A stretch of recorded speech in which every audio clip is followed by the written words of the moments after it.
I'm Fiona Bruce, and welcome to the Chuck Tingle Book Club. Oh, yeah.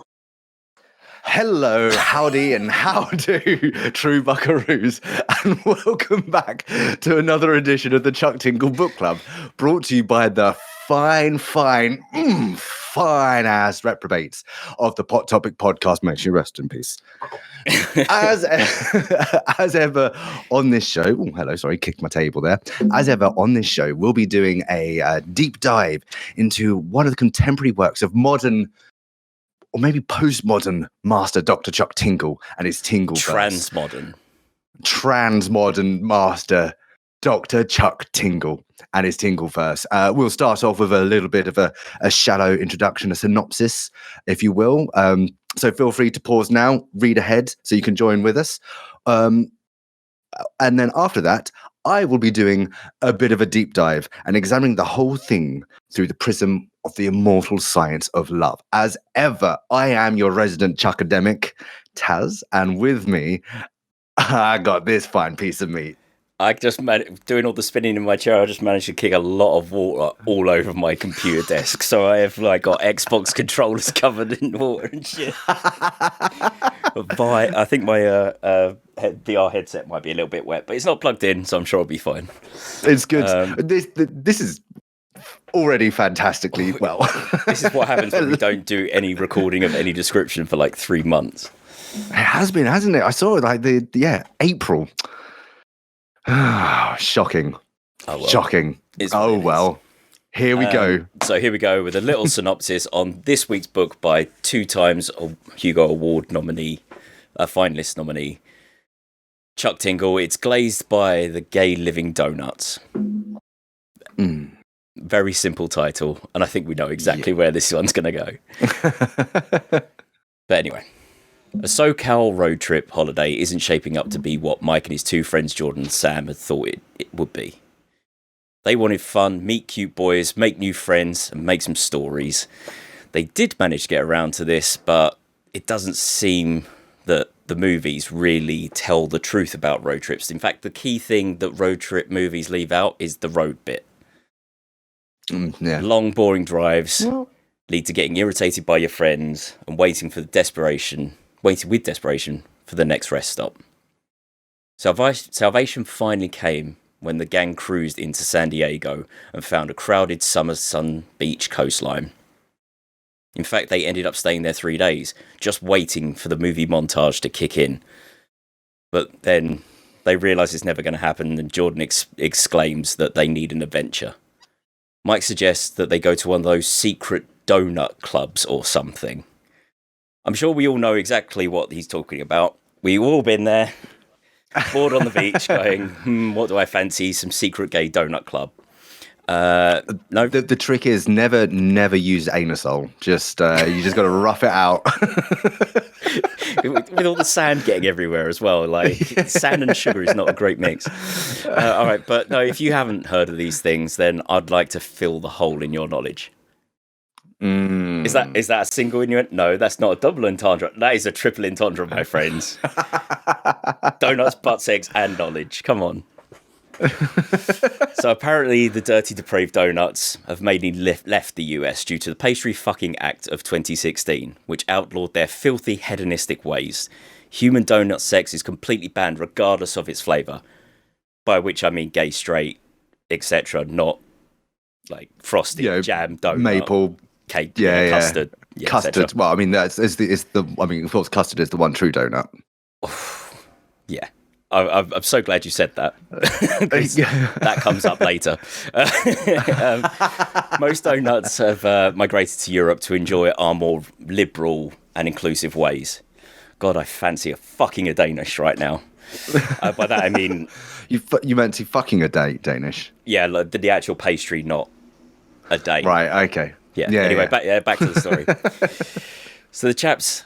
head to the seedier end of the strip towards the shops that are a little less reputable, where in a coffee shop they find a betatted barista called Parker, who says he can sort them out with a meeting later that night.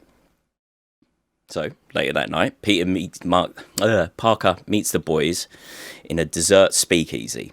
Inside, Mike is distracted by a curtained-off area with a purple notice that reads The Big Glaze. Apparently, this is a unique sex show act where you suck off as many donuts as you can while they glaze your face with their hot sugary cum. The record is currently 15. Mike is fucking down for this shit. He is straight in there signing up to perform. Cut to Mike naked on his knees on the stage. His glorious donuts approaching him with huge hard cocks. As you know where we're going, baby. We're heading to the pleasure zone. Take you to the pleasure zone, baby. Dual donut shaft hand pumping leads to tonguing two at once. Selects one to suck on. Threshold of gag is hit, then chokes the theme. One more time. Yeah, suck that sprinkled cock. You like the sweetness, don't you? I'm so proud of this next line, I need to point it out. Deep throat goat the donut down. It's got the cadence. Starts beating himself off while being used as a human sex toy. Trembling pastries means that he needs to pick up his pace and gets glazed by the two desserts in tandem. Next up, 2 maple bars. What the fuck a maple bar is? No fucking clue. Guessing it's a donut. Mike expertly sucks them off, and then one blows a load up his nose. Cover my face with your sugary frosting. Use me as your gay donut cum dumpster. Mike then... I love it. Oh, it's fucking awesome. Get me kind of hot, man. Yeah, I'll be honest, I had a semi at this point. Mike then briefly internally compares the full face of Gage's to a spa face mask. My boner kind of flops at that point. Now, no more of this 2x2 shit. It's a circle pit style blowbang time. Thank you. I can't see what you're doing. You're behind the soundboard, but gather round. I can't wait to see that back in recording. Before he knows it, before he knows it, he's lost count, and the MC announces that he's now on load 10. The MC then spins a fucking load location selector wheel of fortune, and Mike has won 6 spunks in his tight gay arsehole. Chocolate coconut man nut to the butt. 11. Badly aimed jizz hits his face. 12. Mike comes then. 13, 14, 15. He didn't even see those ones coming because at this point he's just bukakied his eyes shut. Absolutely pasted. 16. Ding, ding, ding, ding, ding. We have a winner. And then this fucking... what he describes as like a weird, sordid infomercial voice comes in. Goes, well, Mike, you have had a great night here on the Big Glaze, starring your very own donut show and taking 16 loads. You're going to love taking 16 more during all Spence's paid trip to Holland, home of the Dutch, who came to America and invented the donut many, many years ago. You'll stay in the finest luxury hotel that Holland has to offer before being whisked away to our sister donut shop for your very own headline show. The curtain closes on the best night of Mike's life.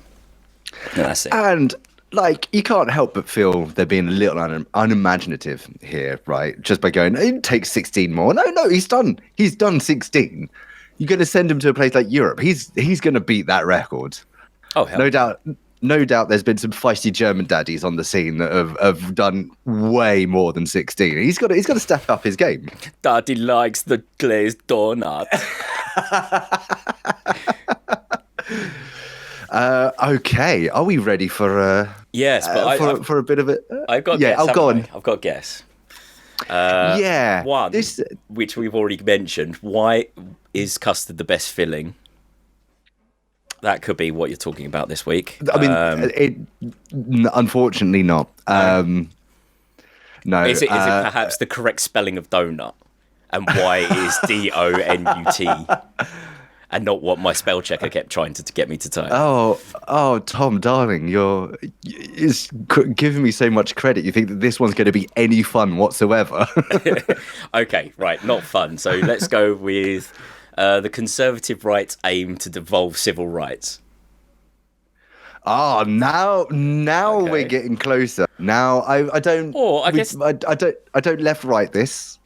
Okay, all right. So then maybe it's got some more to do with sexuality. That's your other thing you like to cover. So how about the allure of the taboo and its effects on porn and sex work, like the whole step sibling thing, and this could be a taboo of the donut thing as an analog. Oh, that might have been a much easier essay to write, actually. Shit, why didn't I think of that? We're in for one. Yeah, no, this boys and girls. So this one, fortunately, isn't long, because one of the tangents I started going on, I would have, that would have required quite the word count. This is I don't know, if not a cohesive examination, then it's a collection of things to think about, I guess. Okay. As we dive into Glazed by the Gay Living Donuts, an anal assist. Societies contain people, and people contain multitudes. It's perhaps a little strange then that societies seem to like pretending that this isn't the case. Much the contrary, in fact. Societies like to present themselves as a monolith. They will present themselves under a single flag, a song, an animal, a plant, a dish, even, and hold it up as somehow representative of all those who make up its mass. Imagine that. All of those people, in all of those communities, in all of those cultures and their institutions, somehow all represented by a bit of fancy cheese on toast or something. And this is considered completely sane and normal. But for shame, I'm being a little bit reductive here, aren't I? It's not so much the flags and beasts and food themselves that represent a society, but the stories behind them. Because when you really drill down into what defines a society, anyone living amongst the diaspora will be able to tell you that geography, history, and language are not the whole of it. As important as any of these pillars, if not more important, are the stories a society tells itself about itself. Okay. Often drawn from some combination of myth, history, and a prevailing ideology, these stories tend to accumulate over time. Some stories may remain roundly true to their original telling, while most will become eroded, reformed, or reshaped through the ages by the tidal forces of society. But in the moment of the telling, these stories are what are used to define the people who tell them. If you're suitably well represented in the stories, then you are justly well represented in the society. But if you are too different, unrepresented, or even a type described in the stories as enemy, well, what would a society owe such a person? What would it owe such people, even if it lived among them? They lived among them, sorry. Why, it only stands to reason that such others could only be a burden on the society they live amongst. Or worse still, they may be thought of as a societal ill, or even a menace to society. But this is a problem, because being labelled as such can have a real impact on a person's access to even the basic amenities of life that a society theoretically provides its members. It's perhaps a little scary then that it doesn't take much for societal access to be revoked. Just ask a disabled person, or someone from an ethnic minority, or some of them queer folk. So, there's those who are reflected in society's stories, and there's them what ain't. And right about now, I reckon you're probably asking yourself, what's any of this got to do with a bunch of San Diego donuts? Well, to find that out, we're just going to have to do the science. I'm just going to say, dude, you should have stuck with the spelling of donut as your essay. You're going to hit some rocky ground here. Let's go. Yeah. Okay. Part 1. Tropes don't get you ropes. I was trying to swallow. I'm so glad you were taking a drink at that time. On its surface-most level, we find that Glazed by the Gay Living Donuts utilizes one of the great American stories at its foundation, that of the all-American road trip. You know the idea. A group of friends are coming to the end of something momentous, usually school or college. They decide to mark the event with a road trip to some city or event that's several orders of magnitude more exciting than whatever they do in wherever they're from. Of course, by the time they reach their destination, if they ever do, some significant adventure has already taken place and we learn that the real monsters are the friends we make along the way or some shit. Anyway, no such malarkey befalls Jordan, Sam, and our Chucktagonist, Mike. They spend some time being mildly annoyed with each other in a car before reaching San Diego, and then do little else but work on their tans.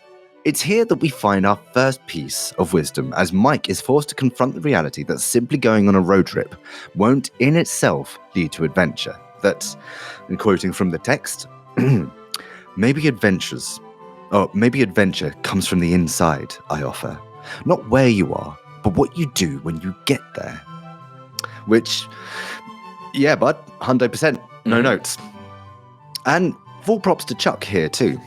We're only a couple of pages in and he's already flipped one of the great American narrative tropes. And he's flipped it for real. The conceit that you just... You know me too well. You can't get away with the usual suspects quote in my presence and not expect me to point it out, mate. You know your audience. I know. He's flipped it for real. You flipped it for real. He flipped it. He flipped it for real. Sorry. The conceit that just being somewhere where exciting things happen means that those exciting things will happen to you is, well, it's lazy in writing and a recipe for disappointment in real life. Fortunately for Jordan and Sam, they've got Mike, who found no call to adventure forthcoming and so decides to do something about it. Helpful to Mike's cause is that they're not just looking for some nebulous abstraction of adventure, but for something more specific. Something that brought them to this town in particular. Quoting from the text, being from the Midwest, the donut clubs were something of a mystery to us all. A vague rumor that found its way through various online forums or via hushed whispers at the local gay bar back home. We had heard tales about the utterly depraved donut scene in San Diego. I have to say, I like the way you read him like a Jane Austen character there. Very nice. Because I'm out of practice. I have to say, good on Mike. He knows why he's in town and he knows what he wants ain't going to come to him, so he goes to it. They find a cafe with a telltale symbol. They talk to Parker, the coffee shop server, into telling them what's what. Follow the directions he gives them and find themselves at a dessert speakeasy. It's here Mike is introduced to the act of glazing, a very public donut bukkake show. Naturally, he jumps at the chance to take part. This I shall summarize in 3 quotes. My heart starts to race a mile a minute, almost pounding from my chest with the realization that the adventure I'd been looking for arrived. My friends are out there watching, Parker too, and exposing myself to them like this is potently arousing. I have never been so horny in my entire life, consumed by the taboo nature of this human on-pastry encounter. I lay alone in the darkness, slowly trying to recover from the best night of my life. Mike's reward for actively seeking out the adventure he desires isn't just to find it, but to find elements of excitement he didn't foresee and end up having the best night of his life. For my money, that's a pretty good message to be getting on with. Seek what you want and don't let expectations or complacency bog you down. Or, in Mike's very specific case, tropes don't get you ropes. This is all great, but it's only part of our story today. Because where things get interesting are the things that stood between Mike and the greatest night of his life. Cool. So that's the chill bit. Yep. Any thoughts so far? Oh, I like the idea that sort of like complacency and... I want to know what this world is where they've allowed sentient beings of, say, like unicorn variety or bus variety or living diner variety absolutely got human rights. Donuts don't have human rights. We don't know that this one does. This one might not have rights for living objects. It could be a different timeline. Different Tingleverse. Different, same Tingleverse, different timeline. Yes. Okay. That's the so. Because the timelines are as infinite as genders, as Dr. Chuck likes to tell us. They're not timelines though. Surely they're multiverses. They're different universes inside. He refers to them. This is me putting on my Chuckademic hat now. He refers to them as the timelines. I like. Look at you getting all your blazer. It's a fucking. It's absurdist gay erotica, dude. It's not like fucking. And it's worth our attention, damn it! If we're gonna do this, we're gonna do it right, Tom. It's always been our mantra. That's why we got 7 views on our last video. Let's go. Okay, part 2. Written out back and shot. Let's kick things off with the most obvious comparison. Mike and his friends live in Ohio somewhere and hear rumblings of Living Donut Clubs in San Diego, and are all like, oh yeah, that Twinkie, my mouth, let's go. It's not a massive leap to transplant this story a few decades back in our own timeline to the 80s, 70s, 60s, even the 50s, where Mike and his friends might have been some closeted young men at their local bar hearing tales about the shocking perversions of the San Diego gay scene and being all like, oh yeah, that Twinkie, my mouth, let's go. My point is that Chuck seems to be creating a direct parallel between the gay living donuts and recent gay history in general. To this point, the choice of San Diego as the setting for this tale hardly seems like dart-thrown randomness. Along with LA, San Francisco, Long Beach, Miami, and New York, San Diego was a port town that saw a sudden concentration of queer folk appear in the early part of the 20th century. This is because, after the end of World War II, a whole bunch of people got dropped off at such naval ports and were free to go about getting on with their lives. This resulted in such naval port towns holding whole absolute messes of people fresh back from the war. Obviously, most of these peeps got a town and community and family and a sweetheart to get back to. So they're busy. They got the boomer generation to create and then ruin with their rampant undiagnosed PTSD. But in a surprisingly positive epilogue twist from the single greatest slaughter mankind has ever launched upon itself, there's them dropped off in the port towns who aren't of this ilk. A sudden and comparatively massive concentration of them. It's the folk, it's the fam, it's us queers, darling. Where the straights moved home to work on the leaded fuel CFC generation, our elder queers realised that, hey, there's a bunch of us in this town, not many of us at home. Why go home to something I'm not? And so we see the birth of the great American queer village. In the timeline of today's Tinkler, San Diego is not just one of the great American queer villages, but home to the living gay donuts. And I can't help but feel these floating frosted boyos are who our story is secretly about. Our boy Mike has obviously gone through a lot of effort to achieve his best night of my life, woohoo! But what about them donuts? Firstly, and briefly, the way Mike talks about the place he went to experience these people is telling. From the text, that telltale feeling is nothing but amplified when we arrive at the Living Donut Bar, which Parker had insisted on calling a dessert speakeasy because there's a password at the door. This is a quick passing reference to the 18th Amendment, which functionally outlawed fungus piss. Either way, the speakeasy framework is useful because it suggests that there's something inherently illicit about the very existence of living donuts, which there is because of a policy that has been passed prior to the story. From the text, the ruling led to a whole slew of human rights arguments, but despite the fact that living donuts could talk, think, and even love, they were still not considered to be legally human and therefore not afforded the same basic privileges. And this is the bit that strikes home for me. We've seen stuff like this before. People just written out of polite existence. It's reminiscent of the way American constitutional law, written by a whiter Eurasian sort of bunch, defined others. Including those bound to service of term of years and excluding Indians not taxed as 3/5 of all other persons.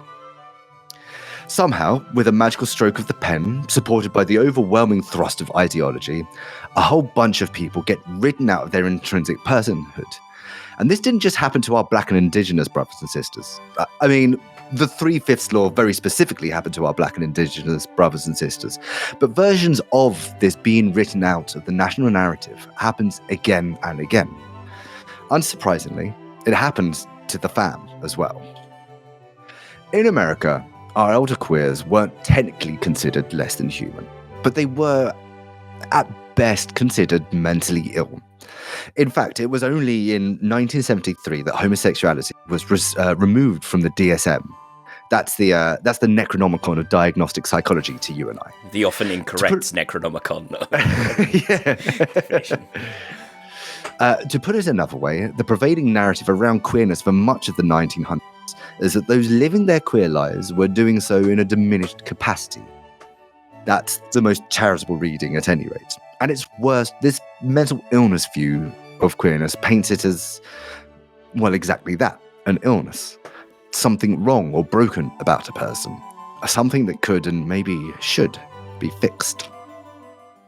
Beyond this, there were numerous acts and articles of legislation designed to criminalize queerness. Anti-sodomy laws pulled double duty to label and punish physical expressions of love as crimes against nature, and in so doing so, legally and legislatively equated queer love with paedophilia and bestiality. Lewd conduct laws could be used by police to harass a number of homosexual behaviors, such as two men dancing together. Then cross-dressing laws effectively criminalized people for being trans, drag artists, and masc-presenting lesbians. All of these laws were only possible to pass and uphold because the nation's narratives excluded queerness from its assumptions about normality. In using references to speakeasies and legislation against personhoods, and setting the tale in one of the most famous gay villages in America, Chuck, I feel, is drawing on three of the most recent and significant examples of social exclusion and focusing them into the living donuts. While this story is ostensibly about Mike and his search for experience, the text is littered with references to the circumstances of those Mike is seeking out to provide him said experience. For instance, from the text, now they live in hiding, but the donut community has found a way to let them work under the table, providing a particular service that is commonly referred to as glazing. Because we haven't heard of marginalized people being forced to support themselves on sex work before. Because the story is about Mike, none of this is used to hammer the reader, but neither are we permitted to live too long in this world without being reminded about the donut's plight. I suspect these little glimpses into the world of these people are there to invite us to think about them, to step outside of the central narrative and think about what life must be like for those who dwell there. Cool. I'm starting to think that maybe having the ultra-right dissolving our civil rights might have been an easier essay than you're about to finish. But I did really appreciate you calling alcohol fungus piss. Love that. Well, you know, calls them as I see them. That yummy, oh so good and makes me attractive fungus piss. All right, let's wrap this up, shall we? With our conclusion. I don't know, that didn't need that much, but hey, conclusion. From the text. Despite being invented in America, the living donuts themselves eventually started to migrate overseas in an attempt to find a more sexually liberal lifestyle, and the ones that stayed behind were eventually forced out whether they wanted to leave or not. The plight of the living donuts is perhaps most closely coded to represent the plight of the LGBTQIA of America, but really they represent any culture that has developed in America because of America, or in any culture, any society because of that society, and then been written out of the idea of what makes that society-ness, or in this case, of real Americanness. That they are living floating donuts cornered into frosting-focused bukkake sex work to support themselves, for me, only underlines the inherent absurdity of this kind of socio-political callousness. But really, absurdity behind. That's all that writing people out of the national narrative amounts to. Callousness, pure and simple. If there's one thing Glazed by the Gay Living Donuts demonstrates admirably, it's this. Pushing people to the fraying fringes of society doesn't get rid of them. It just reduces their options and restricts their agency.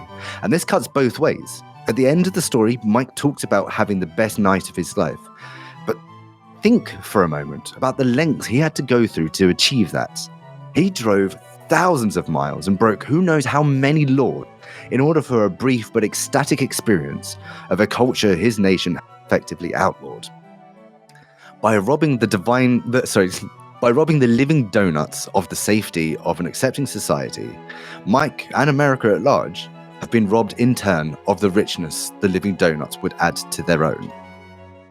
Mike starts this Tingler with the realization that adventure isn't something that just happens to you. It's something you have to go out and do. It's just weird that adventure in this case simply meant going out and meeting some people. Because maybe meeting some people shouldn't be an adventure in and of itself. Maybe it should be like a completely fucking normal and accessible thing for all people. For as Mike found out, hanging out with people of other cultures can show you new things about yourself, enrich your life, and prove love in ways you might never have even imagined. Cheers, Chuck. Look it.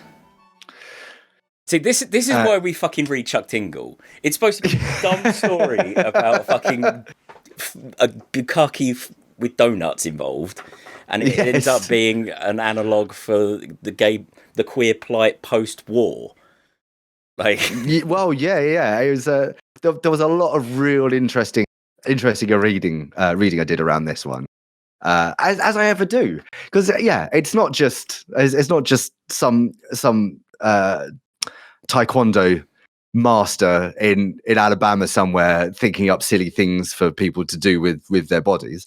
There's thought and realness worth exploring in it all, and it's always good fun. Yeah, absolutely. Oh, it's just the fact that you can actually apply a sense of absurdity to literally any social political thing. It's why he's the master, man. What a professor. Why nobody else does this shit better than he does. 2-time Hugo nominee, finalist. Well, no, that's because he'll get again of the alt-right, but never mind, we won't get into that. They have their uses. Yeah. Anyway, I think I hear someone coming. Oh, yeah? Oh! Oi. How's it going? How's it going? Long time no see, girl. It's good to see you. I'm hoping I got the voice right because I can't exactly remember where on the modulation panel to put it, but it sounds. I can't hear myself. It probably sounds right. It's about here somewhere, yeah. Okay, no, not over here. No, not over there. So it's definitely here. Okay, cool. It's definitely there, yeah. Okay, anyway, you got this. For those uninitiated, I am Tinglebot. No, what my Tingletron 4000 book review score bot. All scores are final.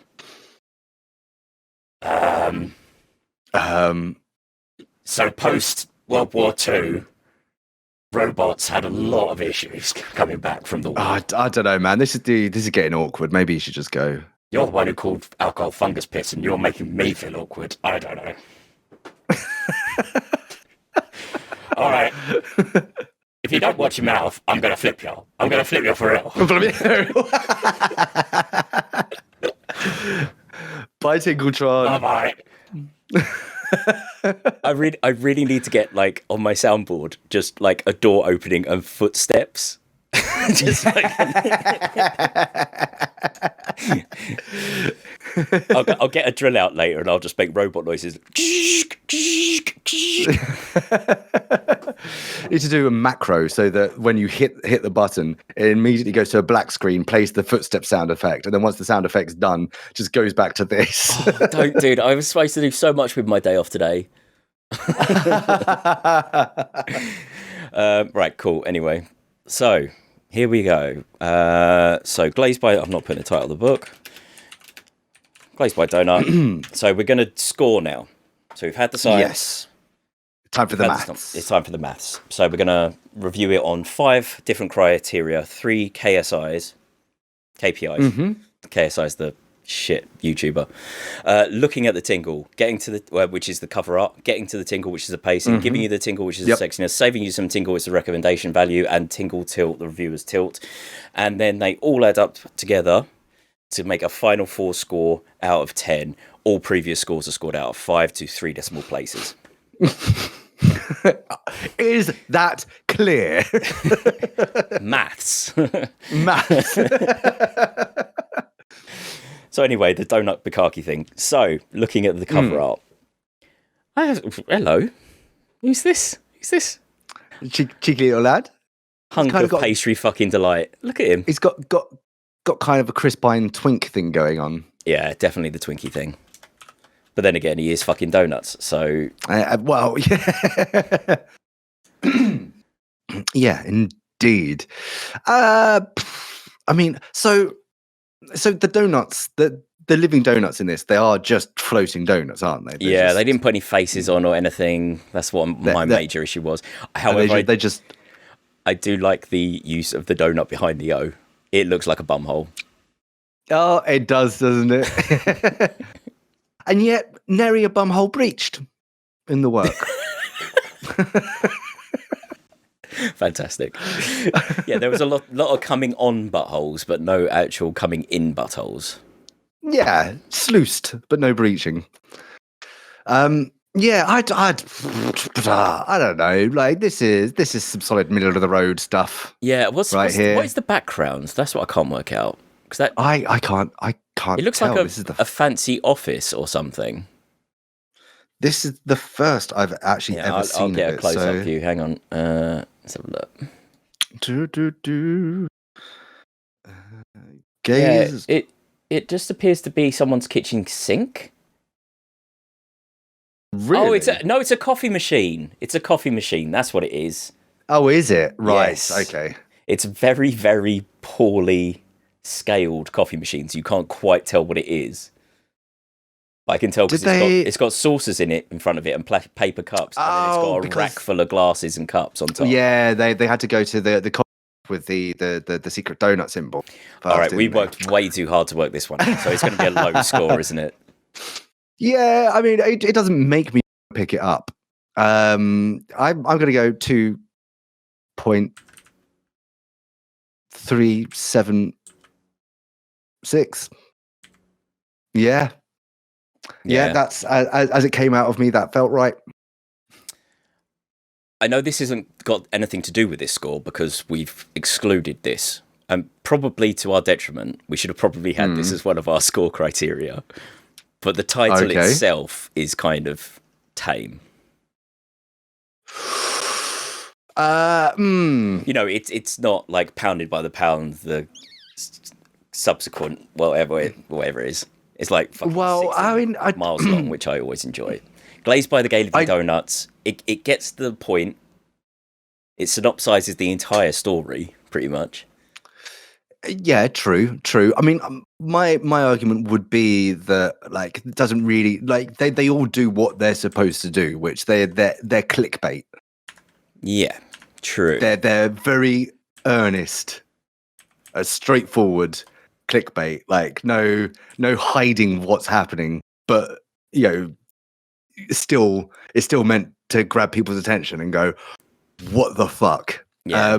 But as I said, that is not actually the criteria. No. So I've that whole transgression, like a whole digression. I'm just going to score it exactly the same as you. So that's 2.376 out of 5. So getting to the single, the pacing. This one, yeah. It got there. The setup was good. It was interesting. The setup was quite some distance from the payoff, and it moved at a clip. Yeah, get into the tingle. It was right. It was right at the end. It's a big build for a big load. I don't know. It quite makes it into 4 territory for me, but it's close. I'm going to say 3.991. 3.991. Just challenging the god of maths on these. Yeah. And I suppose the one thing that this book also does with technically a road trip book, it does the same thing as the movie. It leaves out the road bit, really. Yes. So the pacing is the good. Yeah. I'm not going to push it as high as you did. While it does get it totally gets there. It's 4 on the dot. It's 4 on the dot. It gets there. It's not too slow. Oh, it's not too fast paced. I think it gets there. It's not perfect, but close as damn it. So that's going to be 3.9955 out of 5. Okay. Yeah, I agree with that. I mean, it's within 4.5 1/100ths of a point from 4, but yeah, it's not quite 4, so it counts. It's not quite 4. It's not quite 4. Yeah. The math bears out. Yeah. Thank you, Saint Da Vinci, for visiting upon us such good math. Right, giving you the tingle sexiness. Now, as I said, I did get a little bit of a stirring at one point. Yeah. Not enough to like whap it out and blap it out, if you know what I mean. But No. It was, yeah, like to begin with, the kind of exhibitionist and kind of sort of the gentleman coming along. Like, it started quite hot, and then by the end, I was like, man, cool. It's good to find your limits vicariously, right? So just so I don't ever up in a situation where I'm just like, fuck me, I've got 20 more to. I think they kind of okay. Five. Yeah, go on. 5 will do. Maybe push to a 7 if I'm really in the moment. I think at the point where your face is crusted shut and you can barely breathe, you can't see fucking the 15th, 16th load coming your way. It's kind of like, it's not worth your time anymore, is it? I mean, I don't know. Without being, it might be one of those. I mean, some people obviously seem to really get off on it, which all power to them. But jizzy eyes, already spent. Nah. Do you know? I think even it's the hair. It's the hair that like. Just imagining it being pasted down to my scalp. Oh, it's just the image of you going up on stage on all fours, wearing a shower cap. No, it would absolutely be. No, you're right. It would be a shower cap. I was going to say a swim cap, but I prefer shower cap, like a proper one that looks like it's made out of doilies. Yeah, absolutely. Get your curlers in underneath it, sort of jobby. Okay, so yeah, as we say, not the sexiest, but it had that kind of animalistic, beastie kind of sex bit at the beginning. The taboo of the voyeur and all that kind of stuff. So I'm going to say probably like a 3.565. Okay, yeah, I was thinking 3.343. Nice. Cool. So that's going to be 3.454 out of 5.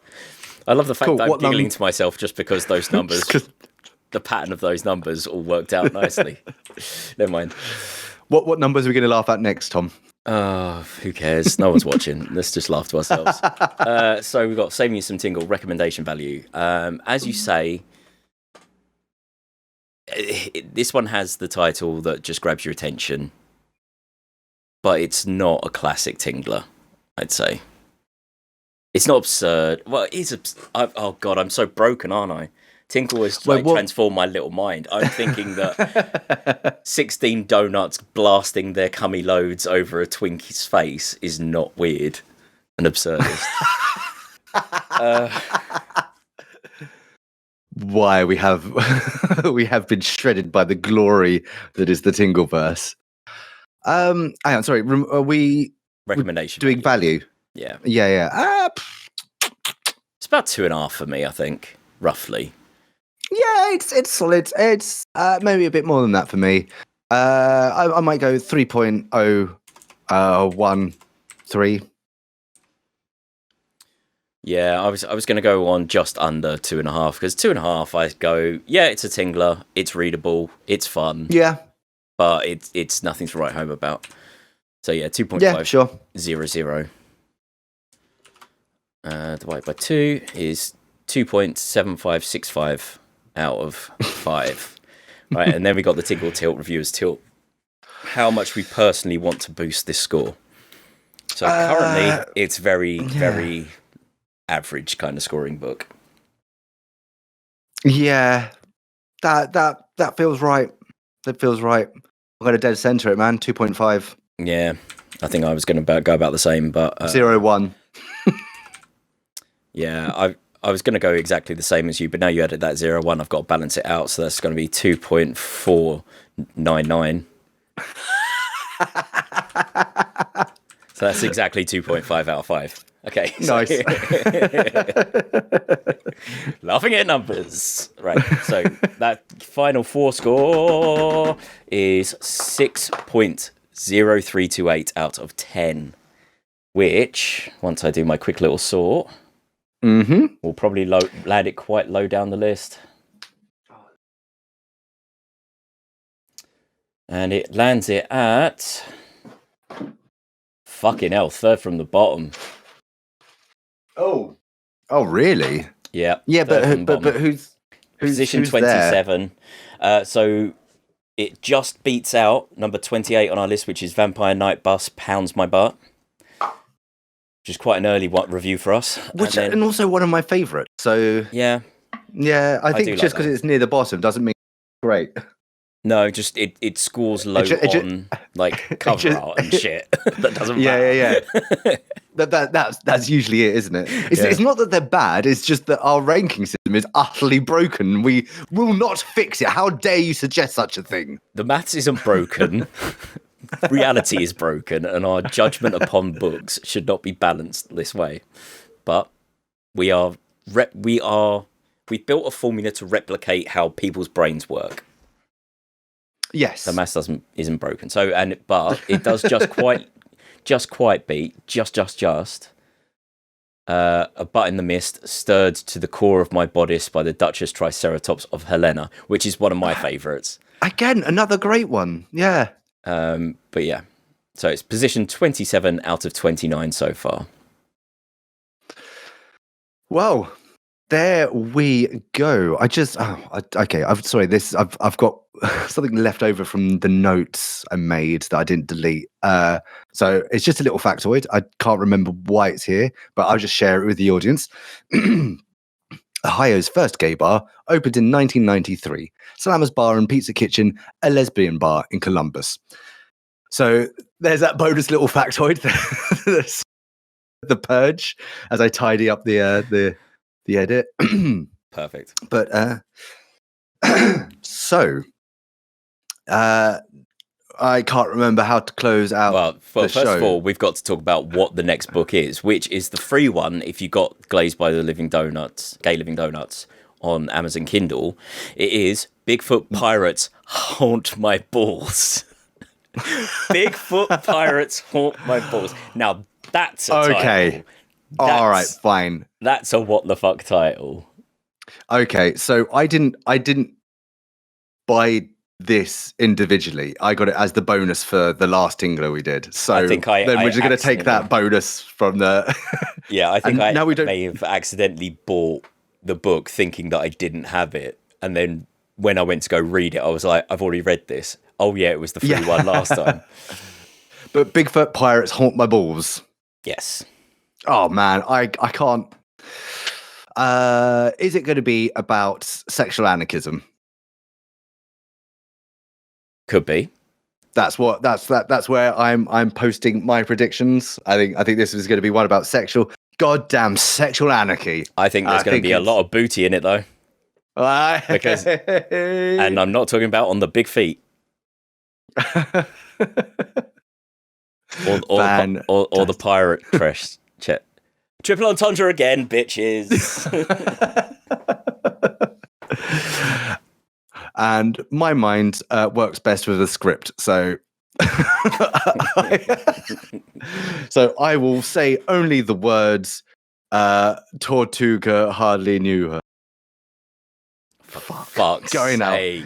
out on a low. No, it's okay. I can beat you on a low. Hang on. No, not working. Soundboard's cut. Stop working for some reason. There we go. Oh, well. Never mind. Anyway, Taz, go on. Cool. Yes. So, do you want to do any housekeeping? Or are they just No, I mean, we've already got the book. You can come join us at pottopicpodcast.com if you want to go see what we were up to for the last 7 years-ish. Yeah. Give it a good listen. Kind of stopped doing the podcast Discord now, but yeah, there's a Discord channel there which you can come and join us and play with us and chat with us and all our social medias and stuff. Yeah, it'd be lovely if any fellow Tingle aficionados popped on. But yeah, comment below if you're watching the YouTube video as well. Once again, our text for next time, wherever that may be, is Bigfoot Pirates Haunt My Balls.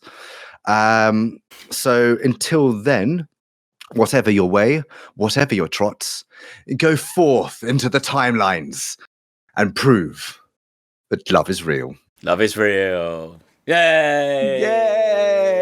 Yay!